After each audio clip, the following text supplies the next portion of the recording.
Black Mirror has a lot of cool concepts and some really clever depictions of a dystopian future caused by all things technology. There's 27 episodes in total, each with a very unique problem caused directly by the technological revolution, growing faster than we can keep up, or whatever black magic they're brewing in that Silicon Valley. But how do you pick a favorite? Do you go with the most interesting season finale like Black Museum, or the coolest looking tech and the Robo-Bees from Hated in the Nation, or maybe the best execution of its themes in White Christmas? There's a lot to choose from, but my undisputed favorite goes to the one episode that stands different from the rest. It's one of the very few episodes to actually have a good ending, but despite that, no single other episode has created as much existential dread as this one. We arrive at a sprawling city in nightlife, following a peculiar looking girl who stops to look at some max headroom on the TV displays. We're in the 80s. Kelly, come on. She stumbles into the club and it's filled to the brim with dancing young people. Seriously, nobody looks a day over 30. Okay, maybe except for that guy. She finds a bopple machine. Got different endings, depending on if you're in 1 or 2 player. It was kind of the first game. The guy asks if she wants to play some top speed, and she does not. We're introduced to the other girl we saw walking in here, as she's trying to evade a very clingy guy named Wes. She seeks rescue within the company of our gamer girl, and together they successfully shoo off the stalker. Kelly. Yorkie. Yorkie? Yorkie. Like the dog breed? Together, Kelly and Yorkie go to have a drink, sharing bits and pieces about themselves. Kelly comments on Yorkie's glasses.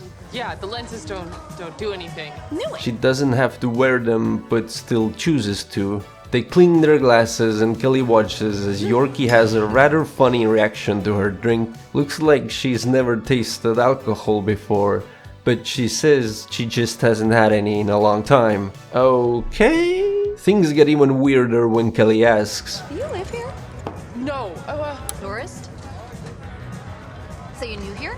first night. First night?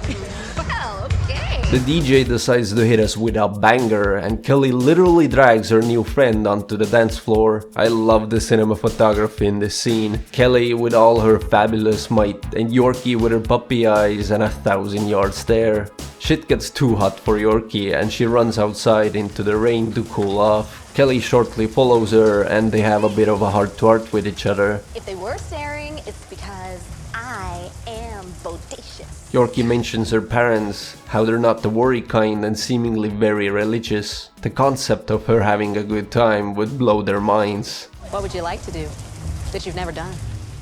Oh, so many things. Things once again get very steamy and Yorkie has to catch her breath. She drops a bombshell of a fact that she's engaged to some guy named Greg, who's not here, wherever here even is. Kelly still makes a final offer, but Yorkie respectfully refuses. Oh wait, she's having a main character moment and has decided likewise, and she's gone.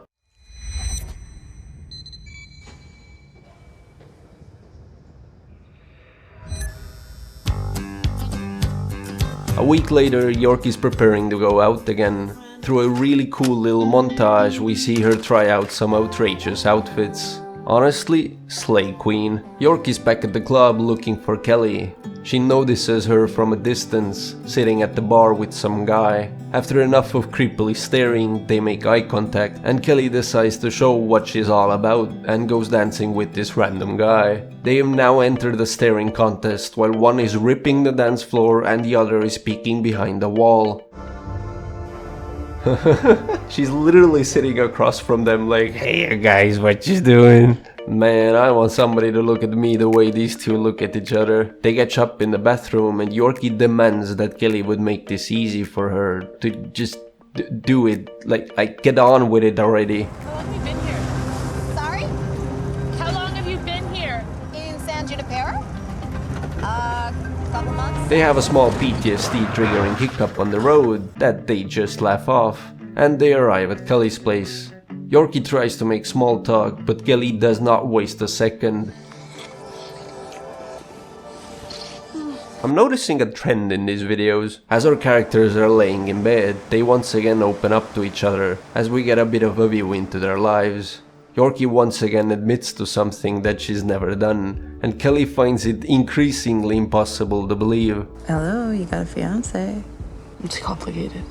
Yeah, I'll say. Yorkie asks Kelly when did she know that she liked girls. Her answer is that she likes men too, equal rights after all. In fact, she was married once, to a man she really did love. But he's gone now, as he did not choose to stay. Time's almost up.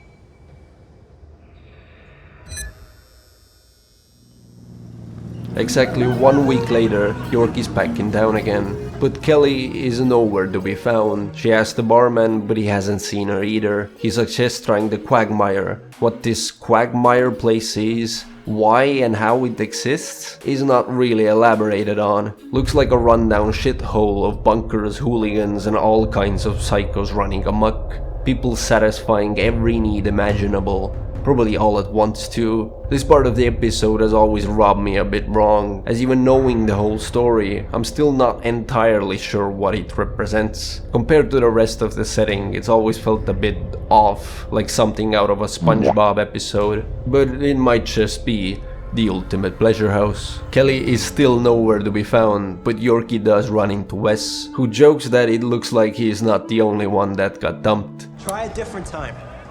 Seen her in 80, mid-90s, 2002 one time. She's worth a shot, right?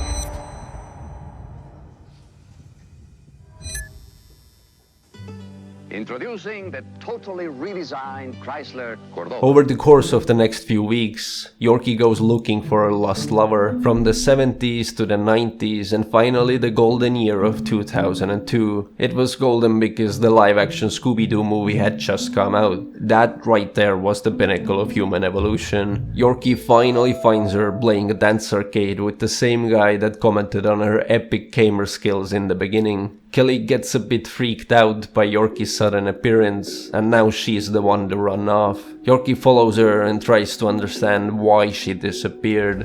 1, I did not. 2, I owe you 0. And 3, C.2. They don't see eye to eye on this. For Yorkie, this sudden relationship has meant everything, and Kelly is here just to have fun. Or at least feel something. And just as we're about to ask ourselves what the hell is going on, we're hit with a cool reveal, making the lines of this simulation apparent to the viewer. Kelly goes outside looking for Yorkie. But then I remember that I am a horse. The girls are reunited on the rooftop, and their conversation gets very bizarre very fast. How many of them are dead? Like what percentage? 80? 85? Kelly finally confesses her feelings in her own cute yet morbid way. She says she wasn't planning on catching feelings in this place, but she doesn't know how long she's got. And I can't. I wasn't prepared for you, for wanting something so... Our couple is once again spending their last few minutes together, enjoying the evening wind by the sea, digging their feet into the sand. Turns out Yorkie's to be married next week already, and she talks a bit about this Craig. I know he pities me.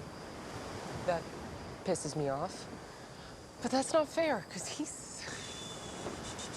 Yorkie tries to get the conversation off the topic and asks what Kelly meant by she's not got long. They tell me 3 months. It's spread basically everywhere. They've said 3 months before, 6 months ago, so, you know, what do they know? Yorkie asks if she's staying in San Junipero afterwards, and Kelly very one-notedly responds, no. When I'm done, I am done. Richard, her husband, died just 2 years ago, and he chose not to stay, so neither does she. Wouldn't even visit. Take the trial run. Shit. Yorkie is baffled at the idea of not staying in San Junipero after death, because otherwise she would have never met somebody like Kelly. But Kelly argues otherwise. Yorkie reassures her that she wouldn't enjoy Yorkie's company, but Kelly stands her ground and asks to meet up, like for real. After a bit of convincing, Yorkie agrees for a visit. And there's the twist. They're old people. Dun dun dun! Like when they upload old people to the cloud? Yes, old people on a cloud, baby. That's San Junipero. It's not a literal place, rather a simulated reality outside time and space. Somewhere for old dying folk to go and visit, for them to relive their youthful lives one more time, and for the willing to permanently cross over and spend the rest of time in this party town. While the twist becomes pretty apparent by the time they actually reveal it, I still love how neatly the dialogue was written for this episode. The first few scenes hint at a big invisible crazy, as expected of a Black Mirror episode, but quickly covers its tracks and plays it off like no big deal. But as the weeks go by, the characters become more transparent about how this world works, and the hints given to us get bigger and bigger. I noticed that the characters tend to act the age they think they should act in public. Wes and the others really sound like teenagers, but once they get some privacy and a chance to be intimate, their actual wise and old selves come to shine through. The reveal still works well in my opinion, as the immersion-breaking technicality of it all has been hidden to us until this moment, and the sudden change in setting and characters takes us for a spin. Kelly is a 73-year-old woman living in a retirement home in Nevada, and Yorkie a 60-something-year-old paraplegic stuck to a hospital bed in California, where they really meet up for the first time. Hello, stupid. And we're also introduced to Greg, who gives us the scoop on Yorkie's backstory. She drove off a road when she was 21, after her parents resented her for coming out as gay. She's been fully paralyzed for the last 40 years. This is the life as she's known it. That's why the San Junipero project is such a big deal to her. That's why they were supposed to get married in the first place, so she can legally pass over. You can call it dying. Upload it to the cloud. Sounds like heaven. This comes as a surprise to Kelly, who didn't know Yorkie was planning on passing over. She persuades Craig to let them two meet before she dies. Craig agrees and connects them to the cloud. The Bluetooth device is connected successfully. Want to marry me instead? Just, Greg seems great, but why not someone you've connected with? The wedding is held, the euthanasia process is done, and Yorkie wakes to find herself on that very same very white beach, feeling the wind run through her hair and the grains of wet sand getting stuck between her toes. Out of nowhere, Kelly greets her in a wedding dress and hassles Yorkie why she didn't dress up. You didn't dress up to see me? Oh, come on. They ride off into the sunset to enjoy their honeymoon. Yorkie is ecstatic about the fact that she gets to stay here now. It's unbelievable to her how real everything feels. In the joy of the moment, she asks Kelly to also come cross over with her, to stay here forever. Stay here with me. Can we just enjoy tonight? The existential dread kicks in as Kelly contemplates. You could have forever. Forever? Who can even make sense of forever? You're right, Kelly. What even is forever? Seeing these characters trying to desperately comprehend the impossible is kind of terrifying. To think of what life would look like after a forever. How would that even work? When I watched these scenes for the first time, I was washed over with a kind of cold terror of trying to wrap my head around this place, this San Junipero, the land of forever, a sinking feeling, realizing we really are just stardust at the end of the day. The matter isn't helped by the fact that our characters get into an argument as their differing worldviews clash. I said I made my choice. What is it? You feel bad because your husband isn't here? The argument gets increasingly heated as Yorkie drags Kelly's past husband into the matter and she makes her like full-on mad. But what he did, it was selfish actions. She reveals she once had a daughter that died way before her time and calls Yorkie out for not even considering asking. The boredom, the yearning, the laughter, the love of it, the fucking love you just cannot know. What a scene, huh?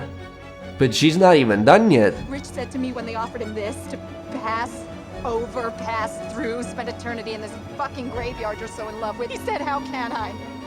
When she missed out, how can I? You wanna spend forever where nothing matters.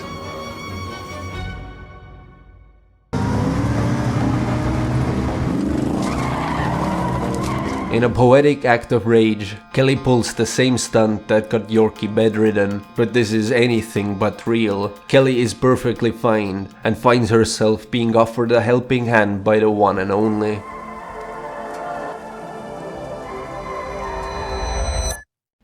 Days pass as we see the real Kelly on the brink of death. Her time is really coming to a close, and in one final scene, she delivers the hardest line imaginable. All things considered, I guess I'm ready. For what? For the rest of it. As the magical voice of Belinda sings about the heaven on earth, the credits roll and we watch the beginning of their forever. Kelly passes over and is buried with her family. Her digital chip is placed into a huge server system, and in a classic fairy tale fashion, the two lovers find themselves next to each other, even in death. As the camera starts panning out, we see that they're not alone, not even close. And that is San Junipero. It's pretty, it's thought-provoking, it's made me scared about the fragility of our little lives, trying to make sense of an infinite future. It's hands down my favorite episode out there, and if you don't agree and want to argue about it, I will not say no to the engagement in the comments down below. There are some great, and I mean fantastic episodes, but not one has left me with such an impact. This sweet but ever so bitter ending is just... I remember in film class my teacher said that you gotta choose a song because of its meaning, not because you think it will sound great in your project. And I find it funny that if you really listen to the main song, it sounds like Belinda was singing about the events of this episode 29 years before it came out. I think it was brilliant to talk about this concept through a love story. Love is always something we like to think that will last forever. Even if deep down we know it won't, we still tend to pretend like it's gonna go on forever and ever. These characters just casually facing a mind-blowingly huge dilemma, whether to die of natural causes and let nature do its intended thing, or to go living on for the rest of eternity, living out every dream you ever had and then some, while also being faced with each other. The excitement that comes with a crush and the uncertainty that comes with spending the rest of your days with somebody, especially if you have an endless supply of those days. These themes blend very well into each other, and I think it's an amazing way of translating this feeling of not knowing anything for certain, but still deciding to go along with it for the rest of my days. Happily ever after, or until they died. Death do us apart. Death is nasty and a straight up depressing topic, but it's everywhere, so we've grown accustomed to it. Yeah, we're all scared of dying, get over it, but nobody has ever prepared us for like, what if forever? Yes please. You think you're the only person ever suffered? Go fuck yourself. Well, Yorkie has been paralyzed for the last 40 years. She spent every darn second of that on her deathbed, so she probably knows really well what forever feels like. Yet she still chooses to pass over, even knowing that's nothing compared to how long forever actually is. But there's not a doubt on her mind, because she gets to live out the life she never had. Whether it be just one more Saturday night, or 14 billion years until the heat death of the universe, it doesn't matter. She made up her mind when she finally got to take a stroll down a beach again. But for Kelly, it's not so easy. It's a cold and calculated risk, having believed one thing for her entire life, yet choosing to step into the unknown nonetheless.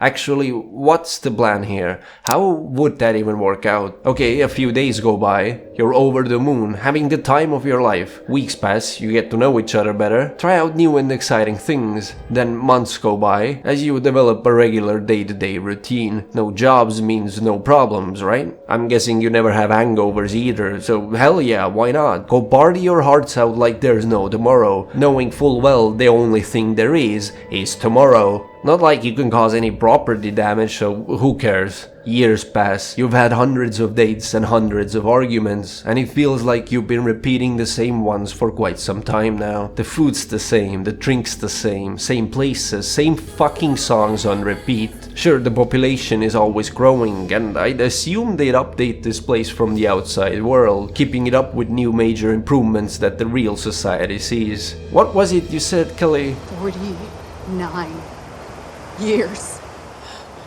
You can't begin to imagine. Oh, that's sweet. Now imagine 490 years. The boredom, the yearning, the laughter, the love of it, times 10. Oh wow, we can visit the 2400s, where the newest fashion is the crypto blade. And there are some new hit bangers like the moon explosion of 2339, where half the population burst in a meteor shower caused by 25G. That's not actually what happens in the Black Mirror universe, but seeing the shit they're up to, it can't end that well. But let's just assume for a second that things don't turn catastrophic in the real world, and you're not disconnected from the cloud. Maybe, in fact, the tech has gotten so good the servers have been built into a cloud itself. Now, even if the other half of the population disappears, you'll still be kicking. Enjoy your next 4,000 years, 30,000 years, 200,000 years.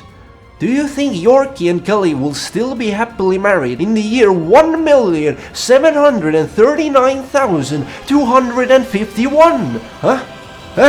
But hey, at least they got some great ass tunes. No! God, please, no! No!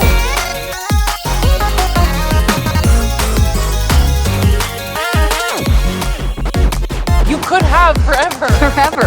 Who can even make sense of forever? However long you want then. I mean, you can remove yourself like that. It's not a trap. I know they can unplug and whatever, but that's not my point.